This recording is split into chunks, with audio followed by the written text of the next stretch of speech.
안녕하세요. 오늘은 로마서 8장 5절에서 8절 말씀 가지고 본성의 변화라는 제목으로 은혜를 나누겠습니다. 구원의 목적이 무엇일까요? 로마서 8장 4절에 있습니다. 율법의 요구가 이루어지게 하려 한다. 율법의 요구란 원어에 보면 율법의 의를 말합니다. 율법의 의가 성취되도록 하기 위해서 우리를 구원하셨다라는 것입니다. 율법의 의를 성취하는 그리스도인으로 사는 것, 이것이 삶의 목적입니다. 그리고 그 방법으로 그 영을 따르는 우리라고 했습니다. 그 영을 따른다라는 의미가 무엇일까요? 성령의 지배를 받아 행한다라는 것입니다. 성령의 능력으로 율법의 의를 성취하는 그리스도인이 되게 하셨습니다. 두 종류의 사람으로 압축이 됩니다. 5절에 보면은 육신을 따르는 자라는 말이 있고 영을 따르는 자라는 말이 있습니다. 육신을 따르는 자가 누구일까요? 육신의 지배를 받는 자를 말합니다. 죄의 타락한 본성의 지배를 받는 것을 말합니다. 요한일서 2장 15절에서 16절 보면은 누구든지 세상을 사랑하면 아버지의 사랑이 그 안에 있지 아니하다. 세상에 있는 모든 것이 육신의 정욕과 안목의 정욕과 이생의 자랑이라고 했습니다. 이 세상의 것, 땅의 것, 썩어져 없어질 것을 추구하는 자는 다름 아닌 비그리스도인이요 육신의 지배를 당하는 자요 불신자입니다. 이 세상의 영광을 위해서 살아갑니다. 육신의 일이라는 것이 무엇일까요? 갈라디아서 5장 19절에서 21절에 보면은 육신의 일은 분명하니 곧 음행과 더러운 것과 호색과 우상숭배와 줄수와 원수 맺는 것과 분쟁과 시기와 분냄과 당짓는 것과 분열함과 이단과 투기와 술취함과 방탕함과 또 그와 같은 것들이라 이렇게 말을 합니다. 죄의 타락한 본성에 사탄의 강력한 그런 지배가 있습니다. 세상이 추구하는 야망에 점점 길들여져 가는 것입니다. 바리새인들은 세상 사람들에게 존경의 대상이었습니다. 그러나 그 속에는 백성의 추앙받는 예수 그리스도에 대한 시기, 질투, 분노로 불타올랐습니다. 예수님께서 십자가를 예고했습니다. 베드로와 그 길을 가로막았습니다. 예수님께서 책망합니다.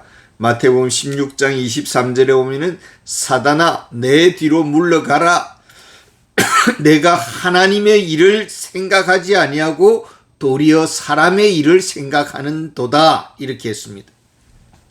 하나님의 일을 생각하지 아니하는 베드로, 사람의 일을 생각을 했습니다. 자신의 앞길이 우선이었습니다. 하나님의 구속의 길을 가로막았습니다.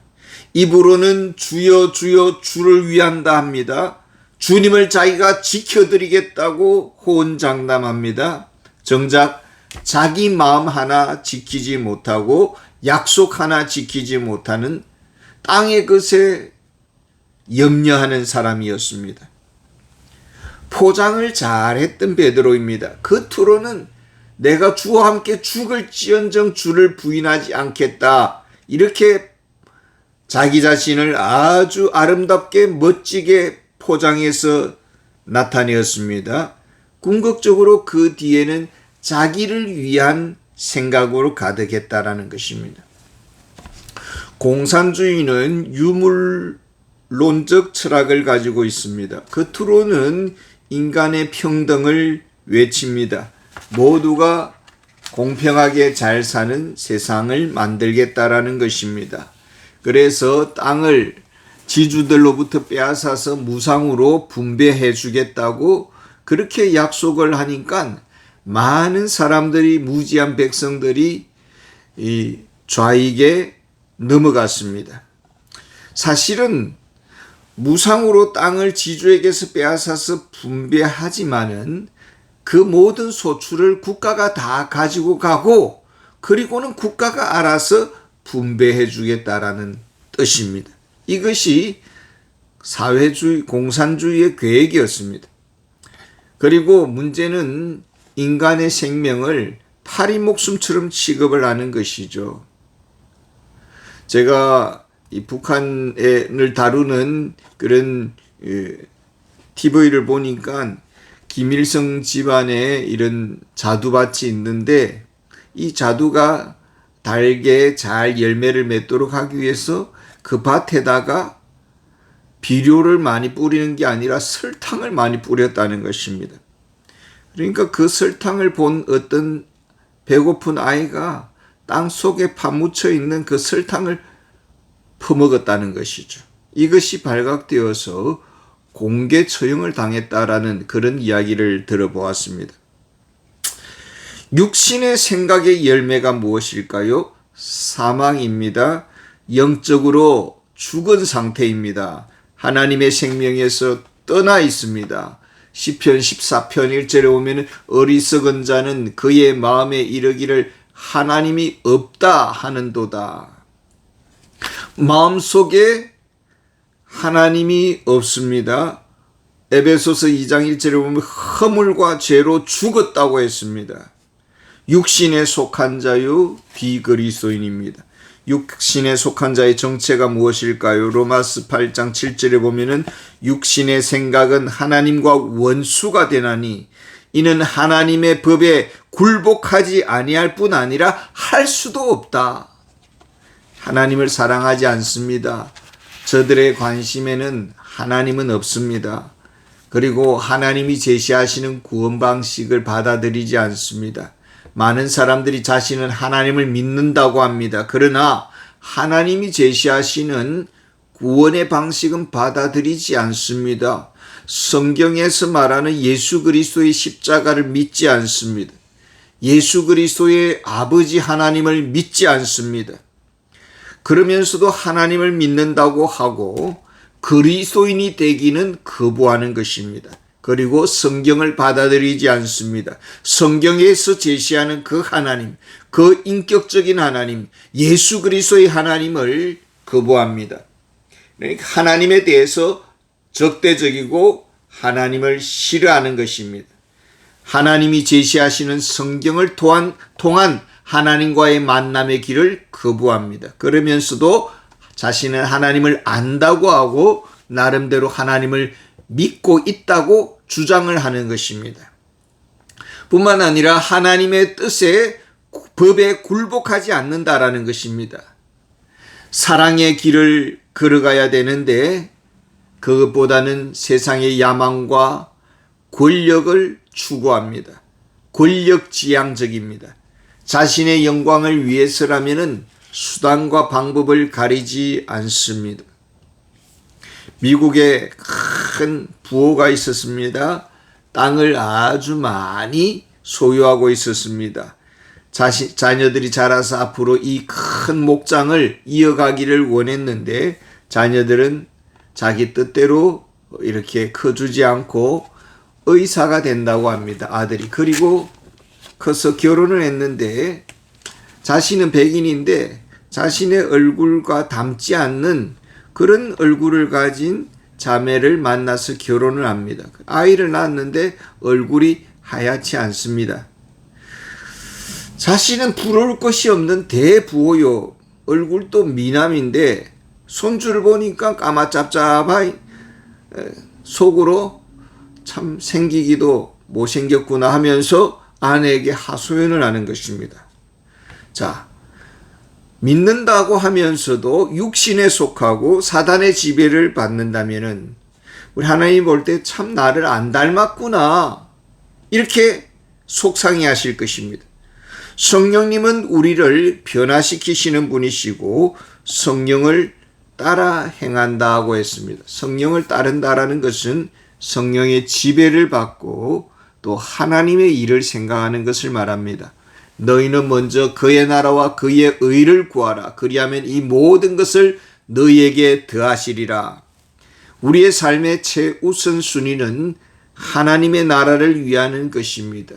하나님의 뜻을 생각하는 것입니다. 이것이 하나님이 기뻐하시는 일일까? 이것이 하나님이 보시기에 합당한 일인가? 이 일이 하나님의 영광을 위하는 일인가? 생각하는 것이죠. 그런즉 너희가 먹든지 마시든지 무엇을 하든지 다 하나님의 영광을 위하여 하라.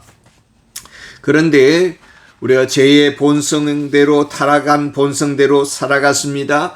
땅의 것을 추구했습니다. 자기의 영광을 구하던 삶을 살았습니다. 이제 변했습니다. 어떻게 변했습니까? 골로새서 3장 16절에 보면은 그리스도의 말씀이 너희 속에 풍성히 거하여. 그리스도의 말씀으로 점점 길들여져 갑니다. 그리고 그리스도의 제자를 세우는 일을 최우선시합니다. 마음이 항상 즐겁습니다. 하나님께 감사하고 찬미합니다. 예전에는 물질 중심적인 삶을 살았고 땅의 것을 구했습니다. 그런데 이제는 주님의 지상 명령 앞에 겸손하고 주님의를 위한 수고를 영광으로 여깁니다. 한 영혼이 구원받는 것을 가장 귀하게 여깁니다. 어떻게 이런 변화가 일어날 수 있는 것입니까? 에베소서 2장 8절에 보면은 너희는 그 은혜로 인하여 믿음으로 말미암아 구원을 받았으니 이것이 너희에게서 난 것이 아니요 하나님의 선물이라. 구원은 어디서 오는 것입니까? 성령 중심적인 삶은 어디서 온 것입니까? 우리 스스로의 수도 생활, 우리 스스로의 인격적인 갈고 닦음 몸부림침에서 오는 것이 아니다라는 것입니다. 우리가 수고하고 애써서 우리 스스로를 변화시키는 것이 아닙니다. 죽은 자는 생명을 스스로 취할 수가 없습니다. 오직 성령의 역사요 하나님이 행하셨습니다. 하나님께서 우리 안에서 기적을 베푸셨습니다. 이것 외에는 다른 해답이 없습니다.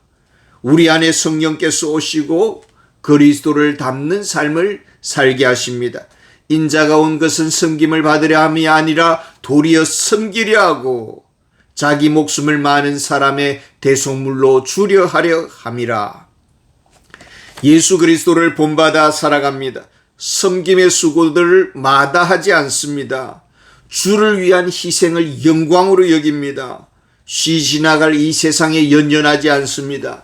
영원한 것을 구합니다. 영원한 생명의 길을 위해서 헌신합니다. 어떻게 이런 변화가 우리에게 일어나는 것입니까? 이것은 기적이다라는 것입니다. 하나님이 우리의 본성을 변화시키시고 성령께서 우리의 내면을 변화시키는 기적이 일어난 것입니다. 진정 우리는 믿음 안에 있습니까? 진정 우리는 그리스도 안에서 생명의 성령의 법 안에서 해방되었습니까? 진정 우리는 영적인 자유와 행복을 누리면서 살아가고 있습니까? 죄와 사망의 권세에서 해방되었습니까? 이 은혜가 우리에게 충만하기를 바랍니다. 감사합니다.